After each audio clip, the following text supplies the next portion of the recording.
Assalamualaikum warahmatullahi wabarakatuh. Kemenang Temanggung Gandem, Madrasah Mandiri Berprestasi.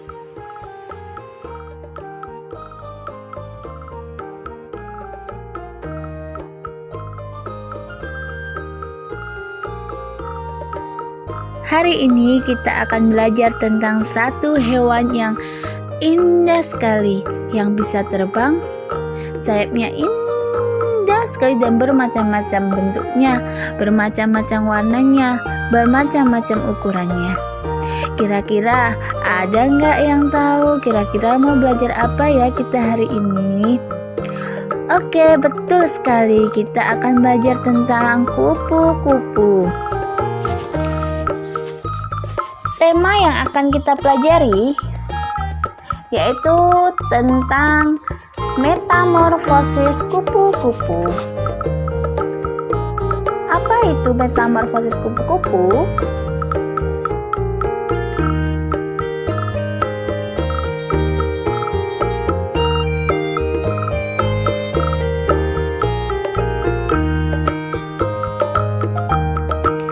Jadi, metamorfosis kupu-kupu atau daur hidup kupu-kupu dimulai dari telur yang diletakkan pada permukaan tanaman seperti daun oleh kupu-kupu betina dewasa. Nantinya, tanaman yang disinggahi oleh telur dari kupu-kupu betina tersebut akan menjadi makanan untuk si telur saat menetas dan menjadi ulat. Telur kupu-kupu ini biasanya diletakkan pada tanaman di sepanjang musim panas. Namun, beberapa jenis kupu-kupu juga ada yang meletakkan telurnya saat musim hujan. Kupu-kupu ketika bertelur, sekali bertelurnya akan mengeluarkan beberapa butir telur hingga ratusan. Meskipun begitu, dari semua telur yang ditetaskan, tak semuanya bisa menetas. Jadi ada banyak ratusan telur kupu-kupu, tapi yang bisa berubah menjadi ulat hanya sedikit saja. Ukuran telur kupu-kupu sangatlah kecil, tapi masih bisa terlihat oleh mata. Bentuk telur kupu-kupu juga bervariasi, mulai dari yang bentuknya bulat hingga yang oval berusuk. Oval berusuk ini bentuknya seperti bulat, namun agak lonjong ya, atau agak panjang.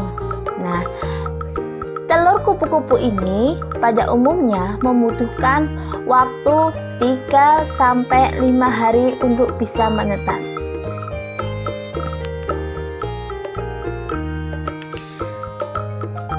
Setelah telur-telur yang ada di daun itu menetas, maka jadilah seekor larva atau yang bisa disebut ulat.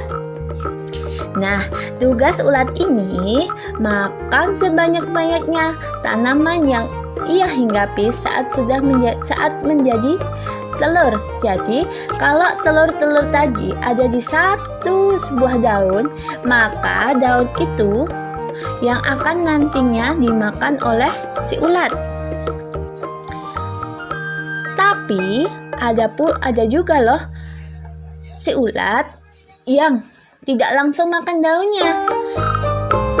Si ulat ini akan memakan cangkang telurnya terlebih dahulu. Baru kalau sudah cangkang telurnya habis, maka dia akan makan daunnya. Karena pada waktu itu, si ulat ini pada masa pertumbuhan, ia akan berganti-ganti kulit selama 4-5 atau 6 kali. Jadi si ulat ini membutuhkan banyak tenaga. Maka untuk menjadi tenaganya, ulat ini harus makan banyak-banyak. Ukuran tubuh ulat akan menjadi 100 kali lipat lebih besar saat ia menetas dibanding saat ia menetas. Jadi, waktu menetas si ulat ini akan terlihat kecil sekali. Setelah makan banyak-banyak, si ulat ini akan tambah menjadi besar, besar, besar, dan besar lagi. Sampai 100 kali lipat. Besar sekali ya.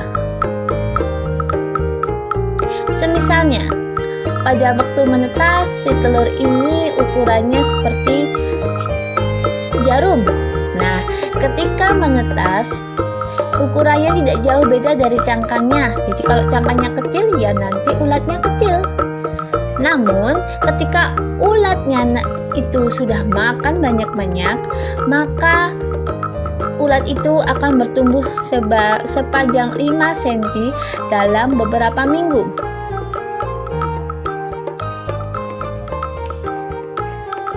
Setelah mencapai pertumbuhan yang maksimal, setelah kenyang, setelah sudah besar, si ulat ini akan berhenti makan. Nah, kalau sudah kenyang, si ulat ini sudah kekenyangan, maka langsung berhenti makan. Lalu si ulat ini berjalan-jalan pelan sekali melewati ranting dan daun. Maka setelah sampai di ranting yang ia tuju, si ulat ini akan berlindung di situ dan membungkus dirinya dengan anyaman benang. Jadi si ulat ini bisa membuat benang dan lalu membungkus dirinya sendiri. Selanjutnya, si ulat ini akan berubah menjadi pupa atau yang biasa disebut dengan kepompong. Waktu yang dibutuhkan selama menjadi kepompong yaitu berbulan-bulan atau paling lama yaitu 2 tahun. Pada umumnya, pupa atau kepompong ini berupa kertas, bertekstur halus dan berupa struktur tanpa anggota tubuh. Biasanya, kepompong ini berwarna hijau, ada yang coklat, atau sesuai dengan ranting yang ia hinggapi. Meskipun di luar tampak tidak terjadi apapun, namun di dalam kepompong itu terjadi pertumbuhan.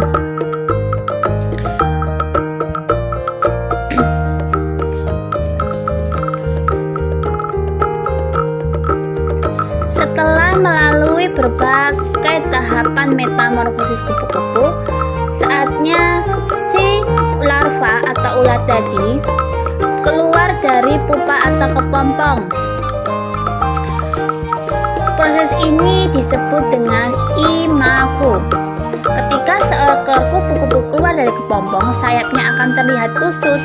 Di saat itu, kupu-kupu akan menggantung dengan sayapnya mengarah ke bawah dan akan memulai memompa sayapnya yang penuh dengan cairan dari tubuhnya untuk meluruskannya. Kemudian, si kupu-kupu ini akan menunggu beberapa jam sampai sayapnya mengeras dan mengering sebelum nantinya bisa terbang.